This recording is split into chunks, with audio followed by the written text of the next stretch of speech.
কোন দোয়া বা আমল করলে স্বামী স্ত্রীর মাঝে ভালোবাসা বৃদ্ধি পায়? কোনো স্বামী যদি তার স্ত্রীর প্রতি ভালোবাসা না রাখে, অর্থাৎ স্ত্রীর প্রতি ভালো আচরণ না করে, বা কোনো স্ত্রী যদি তার স্বামীর প্রতি ভালো আচরণ না করে, উভয়ের মাঝে যদি মনোমালিন্য হয়ে থাকে, উভয়ের সংসার যদি সুন্দরতম না হয়, তাহলে তাদের জন্য স্বামী স্ত্রীর মাঝে ভালোবাসা বৃদ্ধি পাওয়ার জন্যে এবং সেই সংসারটা একটি সুখের সংসারে পরিণত হওয়ার জন্যে কিছু দোয়া এবং কিছু আমল রয়েছে। প্রথম আমলটি হচ্ছে, এমন স্বামী আর স্ত্রী যাদের মাঝে মিল নেই, তারা উভয়ই বেশি বেশি করে পাঠ করবে আল্লাহ রাব্বুল আলামিনের গুণবাচক নাম ইয়া লাতিফু ইয়া ওয়াদুদু, ইয়া লাতিফু ইয়া ওয়াদুদু।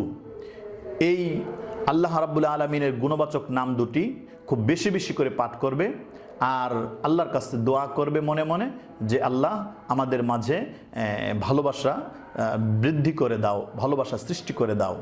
তো এই নামের উসিলা করে ইনশাআল্লাহ খুব অল্প সময়ের মধ্যে একে অপরের জন্য পাগল পারা হয়ে যাবে, একে অপরের প্রতি ভালোবাসা এবং মহব্বত সৃষ্টি হবে। এছাড়া আরেকটি আমল রয়েছে, সেটি হলো যদি কোনো স্বামী স্ত্রীকে রেখে কোনো পরক্রিয়ায় জড়িয়ে পড়ে বা অন্য মহিলাদের দিকে আকৃষ্ট হয়, নিজের স্ত্রীর প্রতি তার মহব্বত না থাকে, তাহলে এই ক্ষেত্রে একটি আমল হলো যে এই স্বামী যখনই ঘরে আসবে, তো সেই নারী তার স্বামীর দিকে তাকিয়ে মনে মনে কোরআনুল কারীমের সূরা তাহার ৩৯ নং আয়াত, সূরা তাহার ৩৯ নং আয়াতের একটি অংশ সেটি পাঠ করবে। আয়াতটি হচ্ছে ওয়া আলকাইতু আলাইকা মাহাব্বাতাম মিন্নি ওয়ালিতুসনা আলা আইনি। স্বামীর চেহারার দিকে তাকিয়ে যখন এই দোয়াটি পড়বে, তো অতি দ্রুত গতিতে আল্লাহ রাব্বুল আলামিন ওই স্বামীর দৃষ্টি, ওই স্বামীর মন তার স্ত্রীর দিকে ঝুঁকিয়ে দিবে।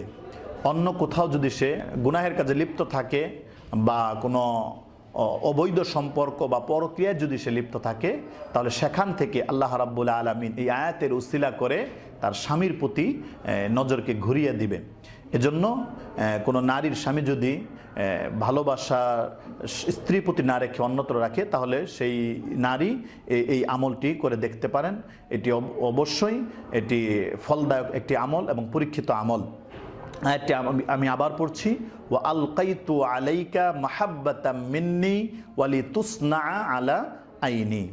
আল্লাহ রাব্বুল আলামিন আমাদের সকলের পরিবারগুলোকে সুখী সমৃদ্ধ করে দুনিয়া থেকে সকলকে ঈমান নিয়ে যেন যাইতে পারে, আল্লাহ তৌফিক দান করুন, আমিন।